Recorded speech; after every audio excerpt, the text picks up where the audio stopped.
What is happening, people? Welcome back to another video. Firstly, if you're new here, please don't forget to like, comment and subscribe.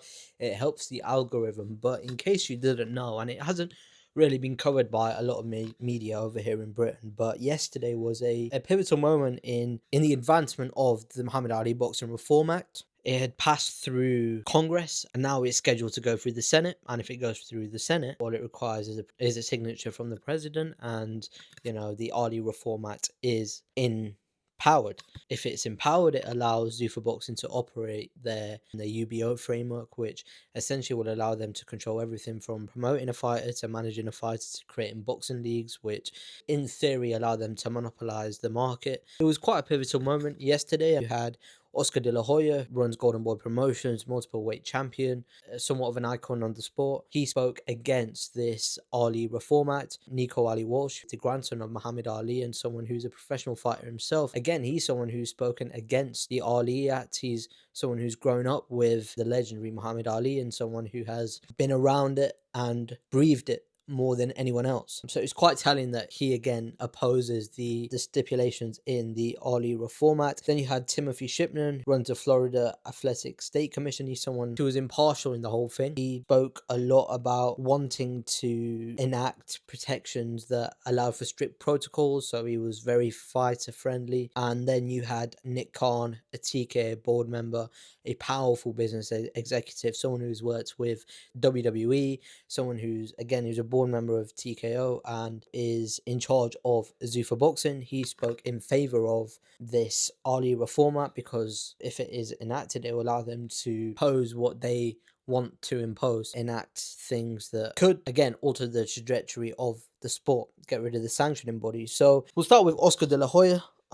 He gave a poignant speech early on, speaking about his personal experience as an Olympic gold medalist, being surrounded by a lot of predatory managers, in the sense that he needed the money, so a lot of exploitative managers came aboard and offered him things. He signed the first contract he could because he needed the money, and then it turned out that he had signed something that I guess wasn't in favor to him, and that had consequences that he was ultimately able to turn around and allowed him, go on to have the career that he had done. So he spoke about being in favor of the Ali Act. He spoke a lot about Zuffa allowing for corporate profits first, boxers second. So he spoke about the antitrust lawsuit that was filed against the fighters, $375 million antitrust lawsuit that is still, I think, going ahead. Spoke about Zuffa Boxing being entirely funded by the Saudis, and he spoke about Live Golf. They've looking to divest in sports. If this operation is funded by the Saudis, then who knows, maybe they might pull the rug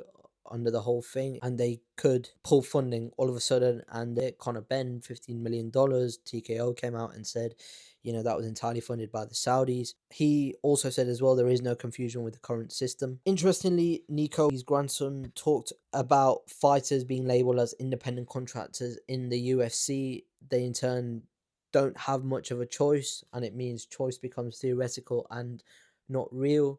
The Ali Revival Act removes independence. He personally benefited from the act. After one of his fights, he was informed that his opponent tested positive for performance-enhancing drug, which meant he was reprimanded and done quite quickly. He also suffered a severe shoulder injury, which meant he received imminent treatment. Bill should not have his grandfather's name attached to it.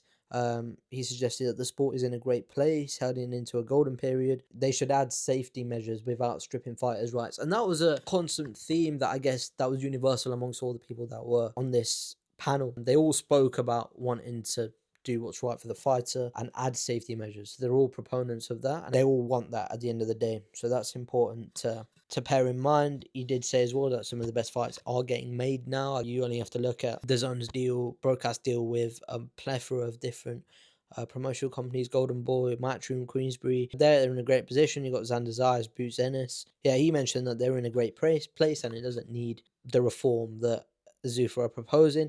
And then finally, Nick Khan, TKO board member, he spoke about the disparity between boxing in the 1980s to now, the decline of American boxing. In the 1984 Olympics, 9 Americans won gold medals in boxing. And since then, the amount of gold medals that's been won in the past 30 years has been one. You know, he's sort of saying that the system is fundamentally broken and it needs fixing. Boxing has never had a structure. The WBC recognizes 163 champions across 18 weight divisions. Mentioned that the more champions, the more fees, 3% champion and challengers. So in essence, the more champions that they can appoint, the more sanctioning fees for them, which again allow them to reap more rewards. They use the money that they gain from the fees to be used to purchase suites for Canelo versus Crawford, for example, and then buy tickets as well. So he's saying that the money is being funneled into the wrong things and into things that don't really need addressing. The current structure, should it go in place, so it would enable a minimum $200 pay per round.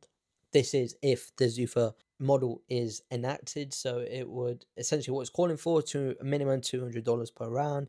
Mandatory injury insurance, health insurance kicks in when training camp starts. If you're injured during training camp, then you are covered. You don't need to worry about that. I think one of his main points was that a lot of fighters fight injured because, you know, they're covered on fight night, so they go in with injury, and you know they can get covered in fight night.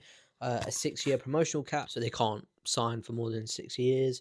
Interesting, he did say that anyone can form a UBO if they meet the requirements. So these are the requirements that they've set out. Something that a small promoter, and something that I've been reading about on Boxing Insider, a small promoter can turn around and say, well, look, essentially we can't operate because we can't offer these things. So again, stifling competition, which in turn would lead to a monopoly because no one can afford to form a UBO as opposed to apart from them. He did say as well that it passed with bipartisan support, and obviously given everything that's going on, that's not something that is common. So if it passed via bipartisan support, then what more can we do? Like, it shows that there is a need for us to enact what we have. He did say that they want to commit $1 million to organizations that will pathways from amateur boxing to pro ranks, starting with the police athletic leagues, and this is an unconditional commitment, so they don't want anything in return. He did speak about the decline of boxing on TV, pointing to the exit of the likes of HBO, Showtime, which I guess it is valid, right? They've signed a massive $1 billion promotional deal with Paramount, which would allow them to stage fights and you know showcase boxing on American TV networks for years to come, which would ensure that the sport gets a lot of eyeballs. Recently, with the signing of Conor Benn, he's someone who's exciting. For if a fight with Ryan Garcia comes around, then that's something that they can use to show that what they're doing is garnering interest from the American public, which in turn will lead to an uptake in boxing, and which in turn would allow for more young fighters to turn over in the Olympic ranks and then turn over pro. And another reason why they exited was because there was no return on investment. And he did say, look, like if you don't like it, you don't have to join us. Like, there is the other sanctioning bodies remain in turn. He spoke a lot about the WWE and about their deals with retired legends after the sport. So the WWE has 100 deals with these retired legends. They receive compensation years after retirement, and he did say that that's something that, you know, they're looking to take into account. But I did a separate video on breaking down the Zuffa boxing contract details with the likes of merchandise. You know, they receive a portion of the sales. Video games receive a portion of the sales, etc. And he pointed to Terence Crawford refusing to pay $300,000 sanctioning fees. What happens next? Chairman Cruz has said that he wants to introduce a Senate version of the Muhammad Ali Boxing Revival Act, and he invites all witnesses and stakeholders to submit suggestions for improvements to the legislation. So he wants, you know, to work with a lot of the stakeholders in the sport to make it better. Well, he said that he's already signaled broad support for the UBF framework. I think he had, you know, Dana White on his podcast. He said also that they need more predictable pathways for matchmaking and simplified rankings. He believes that this more unified structure could help the sport compete more effectively against other combat sport competitors. Described the Ali Act as having inadvertently created a fractured system with multiple sanctioning bodies, competing interests, and recurring challenges in organising major fights. And I guess this was an opportunity to refine the bill that had been passed by the House, as opposed to debating whether the law itself, the federal law itself, should change. Crucially, there's been no announcement for the Senate version of the bill when that would take place. It now sits with the Senate Commerce Committee pending action. As soon as that comes into play, then they can look to introduce it and get it passed through the Senate. And then, as mentioned, if it goes through the Senate, then Donald Trump has signs it and it comes into power, and Zuffa Boxing can do what they want to do. I guess yesterday was quite a pivotal moment. Yeah, something that I'll keep my eye on and talk about it, and it's something that you might want to have a look at as well. But I think that concludes everything. If you made it this far, thank you. Thank you so much for watching.